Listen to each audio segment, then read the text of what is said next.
So ayan mga kadrama-rama, alam ko pong inaabangan nyo po no, yung next na mangyayari po dito sa Abot Kamay na Pangarap dahil sobrang nakaka-tense na nga po no, tsaka nakaka-excite na nga din po yung pinapakita ni Director every episode dito sa Abot Kamay na Pangarap habang nalalapit na po talaga yung pagtatapos nito no. At alam naman po natin mga kadrama kung ano yung totoong nangyari dito sa Abot Kamay na Pangarap noong last episode dito no. At itong si RJ at saka si Lynette ikakasal na nga po. Talagang nandun din talaga itong si Zoe.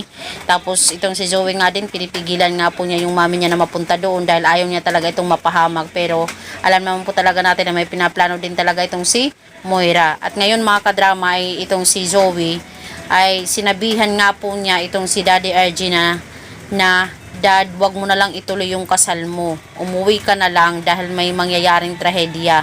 Dahil alam naman po talaga natin mga kadrama na nandito na nga po itong si Carlos dahil tumakas nga po siya doon sa facility.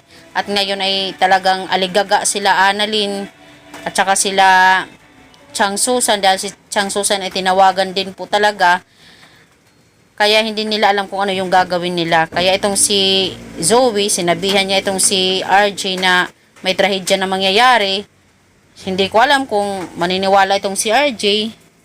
Kaya itong si RJ ay talagang nagulat siya sa sinabi ni Zoe. Bakit alam niya ang mga posibleng mangyari, di ba? Kaya sasabihin ni RJ na magkasabot ba kayo ni Carlos? At magkaano-ano ba kayo ni Carlos? Bakit alam mo yung mga nangyayari, Zoe? Di ba yung mga ganyang linyahan ba mga kadrama? Kaya itong si Zoe, di ba, nakipagsabuatan siya dito kay Carlos dahil ayaw niya nasabihin dito kay RJ yung katotohanan, pero siya mismo yung magsasabi ng katotohanan dito kay RJ na hindi niya ito anak, di ba? Sana nga po si Zoe yung magsabi na lang para at least mapatawad ba siya talaga ng kanyang tatay na si RJ. Di ba sasabihin ni Zoe na, Dad, ang totoo niyan, di mo talaga ako anak ako ni Carlos. Sorry Dad, sana hindi magbago yung tingin mo sa akin kung nakipagsabuatan man ako dito kay Duke Carlos. Talagang sinasabi ko ang lahat ng ito dahil gusto kitang protektahan. Mahal na mahal kita, Dad. Sorry kung nagawa ko man talaga na makipagsabuatan dito sa tatay ko na walang ginawa kundi hindi maganda. Di ba?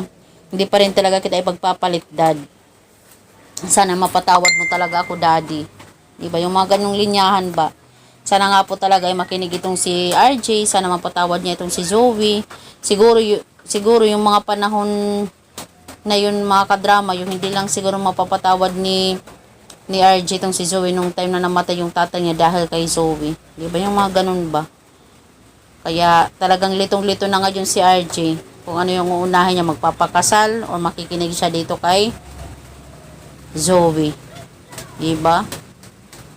Siguro papatuloy pa rin yung pagpapakasal ni RJ kasi sabi pa nga ni RJ, possible mga excuse lang yun ni Zoe sabihin para hindi siya magpakasal dito kay Lynette, pero magpapakasal pa rin talaga itong si RJ dito kay Lynette. So yun lang po mga kadrama, abangan na lang po natin.